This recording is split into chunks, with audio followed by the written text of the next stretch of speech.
Monsieur, dames, bonsoir et ravi de vous retrouver. Les membres de la Cour d'État et ceux de la Commission de lutte contre la délinquance économique, financière et fiscale, en abrégé COLDEF, ont prêté serment ce matin au cours d'une cérémonie publique organisée au centre Mahatma Gandhi de Niamey. C'est le président du CNSP qui a présidé la cérémonie en présence de plusieurs invités. Les moments forts avec Boubacar Amadou et Abdelaziz Jibril.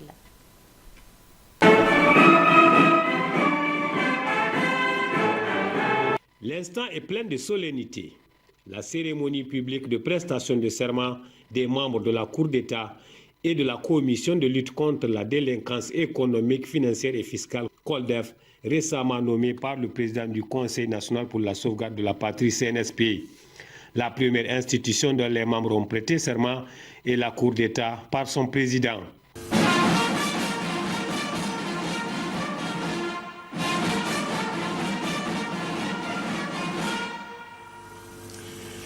Monsieur Abdou Ngaladima,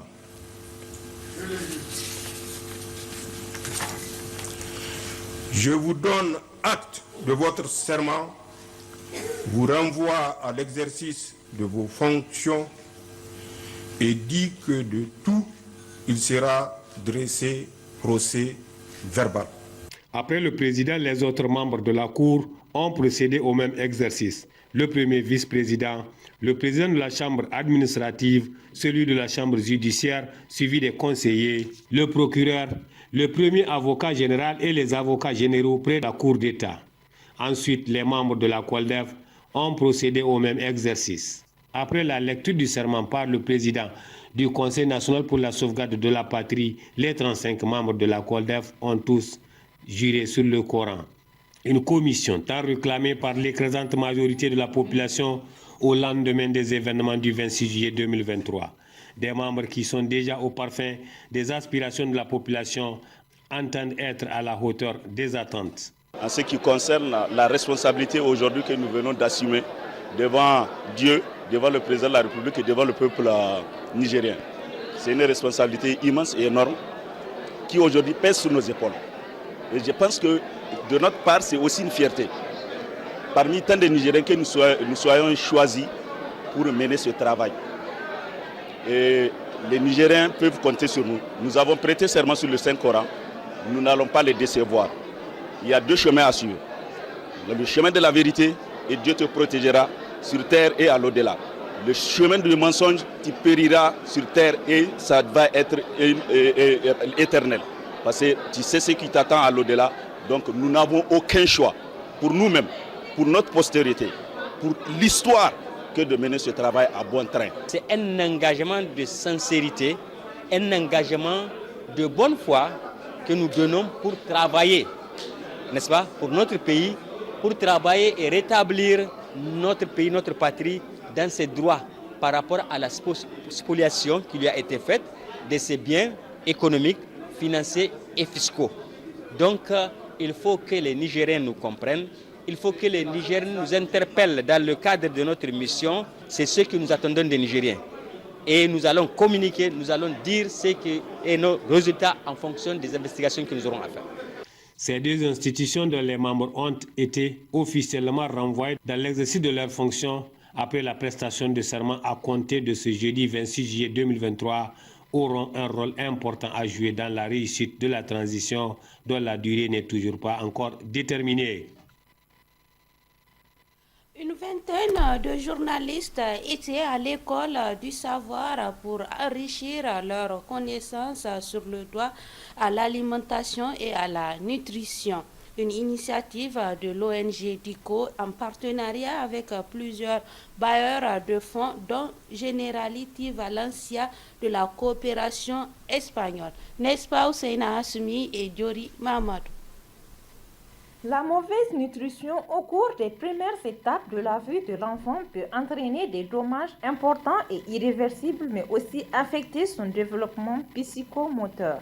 Dans son effort de contribuer au bien-être de la population nigérienne à travers le projet multisectoriel dénommé Sirio en Kanuri ou Dignité, L'ONG DICO, en partenariat avec la plateforme des journalistes nigériens pour la nutrition, organise ce présent atelier de plaidoyer à l'endroit d'une vingtaine de journalistes sur le droit à l'alimentation et à la nutrition.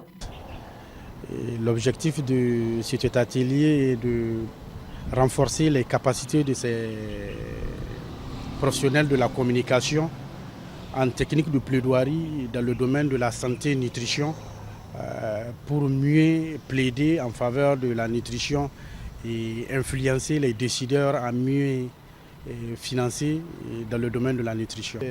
Financé par des partenaires espagnols qui accompagnent le projet Sirio de DIFA. Et également, nous avons l'accompagnement de la plateforme des journalistes qui plaident dans le domaine de la promotion de la nutrition. Et un autre partenaire, ACF, qui nous accompagne également dans la présentation des modules, surtout sur les techniques de plaidoirie à l'endroit de ces professionnels. Au cours des 48 heures que va durer cet atelier, plusieurs modules seront dispensés pour permettre aux participants de répondre aux attentes des initiateurs. Nous allons dispenser des modules sur la situation nutritionnelle du pays, sur les causes et les conséquences de la malnutrition sur l'enfant, sa famille et sur le plan socio-économique du pays. Également sur les techniques de plaidoirie en sciences et surtout dans le domaine de la nutrition, à l'endroit de ces professionnels. À travers les projections et questions-réponses autour des thématiques, ces professionnels du monde de la communication, déjà engagés sur la cause de la nutrition, seront mieux outillés afin de pouvoir faciliter la production du contenu du plaidoyer. Toujours dans la région de Maradi, Canal Plus Niger a fait un don à l'endroit des orphelins du centre Ama Maradi. Une manière pour Canal Plus Niger d'apporter une aide aux personnes vulnérables afin de les soulager. N'est-ce pas, Suleiman Ousmane, sous les images du bureau Bonferré Maradi? Canal Plus Niger, dans sa mise en œuvre de son programme intitulé Orphée, poursuit sa tournée en région. Après Zander sur le tour de Maradi, plus précisément au centre orphelinat de l'Agence musulmane d'Afrique AMA, qui a bénéficié des kits scolaires pour les orphelins. Canal Plus a développé depuis quelques années un nouveau programme qu'on appelle Canal Plus Impact, qui a pour but de veiller à l'égalité des chances et de faire en sorte que les enfants puissent s'épanouir dans un cadre beaucoup plus adapté. C'est en ce sens-là que nous sommes aujourd'hui en Maradi pour vraiment développer notre programme qu'on appelle Orphée. Orphée, c'est un ensemble d'initiatives dédiées à la petite enfance avec pour objectif de donner accès à l'éducation et au divertissement à tous les enfants fragilisés. Nous nous engageons via ce programme qui est Canal Plus Impact, à mettre à la disposition de cet orphelinat un ensemble de kits scolaires qui permettront aux enfants de disposer d'un certain niveau d'opportunités et espérons qu'ils pourront passer une excellente année scolaire. Je voudrais du fond du cœur remercier et féliciter les bienfaiteurs de ce centre-là. Très ému du don, le responsable du centre AMA n'a pas manqué de cacher sa satisfaction tout en remerciant les responsables de Canal Plus Niger pour ce geste. C'est vraiment une œuvre salutaire qu'Allah bénéficie tous ceux qui ont contribué de près et de loin et qu'Allah également assiste Canal Plus qui est en train d'aider nos orphelins, qu'Allah fasse qu'on se trouve tous au paradis comme on l'est aujourd'hui. Témoin de cette action de bienfaisance, le maire de la ville de Maradi a témoigné sa reconnaissance aux donateurs.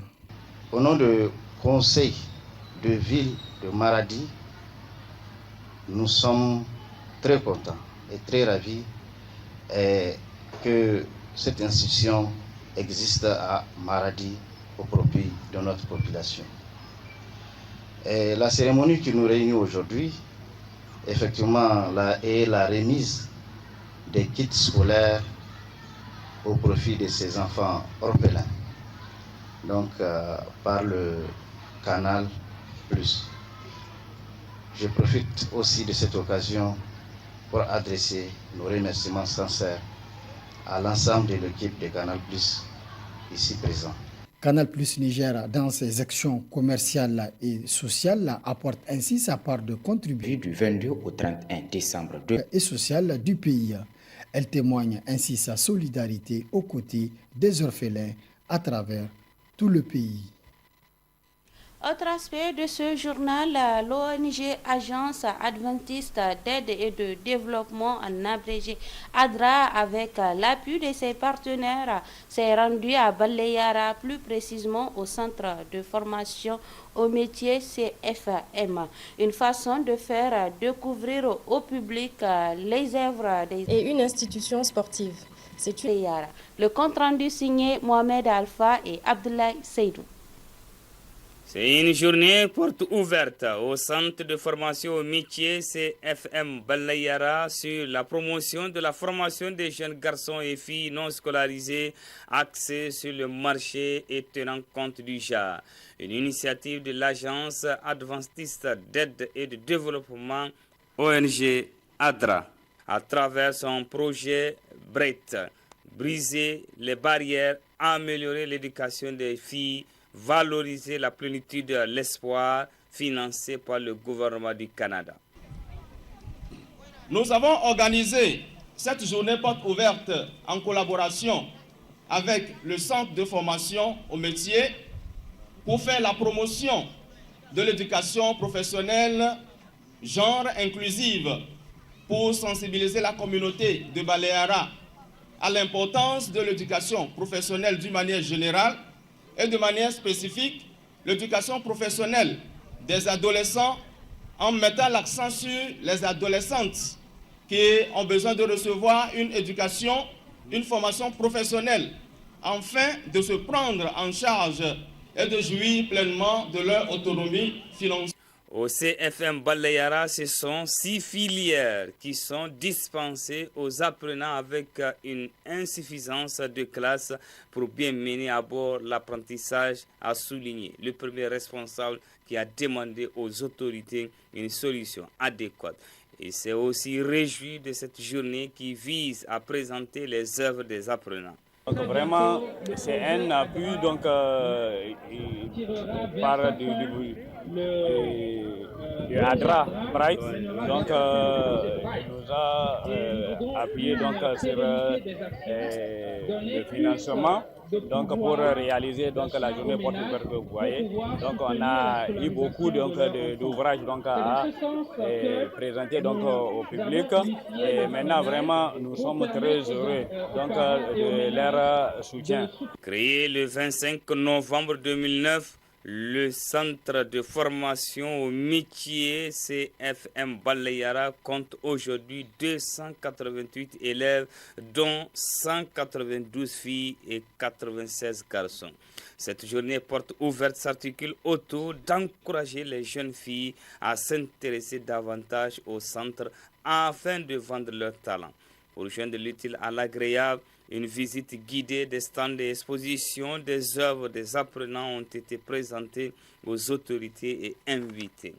Un don composé de 10 machines a été offert au centre en guise d'une formation de qualité. Le gouverneur de la région d'Agadez, général de brigade Boulama Ibra Issa, a visité plutôt les installations de l'arène de lutte de la localité.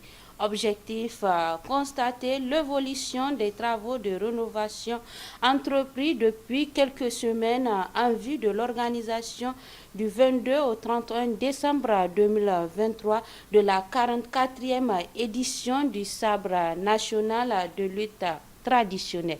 N'est-ce pas, Abdelaziz Mahamadou? La région d'Agadez se prépare à accueillir la 44e édition du sabre national de lutte traditionnelle.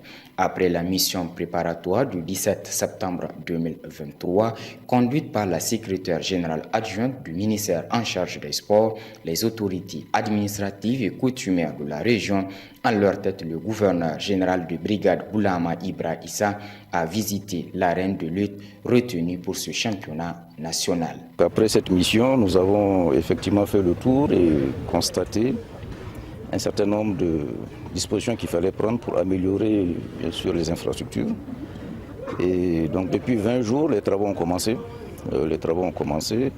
Et je peux dire qu'aujourd'hui, avec beaucoup de satisfaction, que nous sommes déjà à près de 70% de taux de réalisation des travaux qu'il fallait faire. Et donc je voudrais remercier en tout cas la direction de l'urbanisme et le génie militaire qui sont à pied d'œuvre depuis donc ces 3 semaines pour que l'arène puisse être disponible. Nous allons demander également au ministère de la Jeunesse et des Sports de diligenter une mission, éventuellement d'ici début décembre, pour constater la réalisation des travaux et éventuellement voir s'il y a des aménagements à faire. Donc je voulais profiter de cette interview pour remercier en tout cas le président du Conseil national pour la sauvegarde de la patrie ainsi que le Premier ministre qui n'ont ménagé aucun effort pour que tout soit mis à la disposition en tout cas de la région d'Agadez pour que ces infrastructures-là soient remises en œuvre. Et comme vous le savez, cette année, cette 44e édition est placée sous le thème de la sauvegarde de la patrie. Et je pense que cela est important pour la région d'Agadez. Et nous n'avons aucun doute au regard de ce que nous venons de constater. Cette visite vise à constater l'évolution des travaux engagés au niveau de l'arène d'Agadez. Les travaux avancent normalement et la finition est prévue dans les semaines à venir. La région d'Agadez sera prête pour ce sabre national prévu du 22 au 31 décembre 2023, a conclu le gouverneur.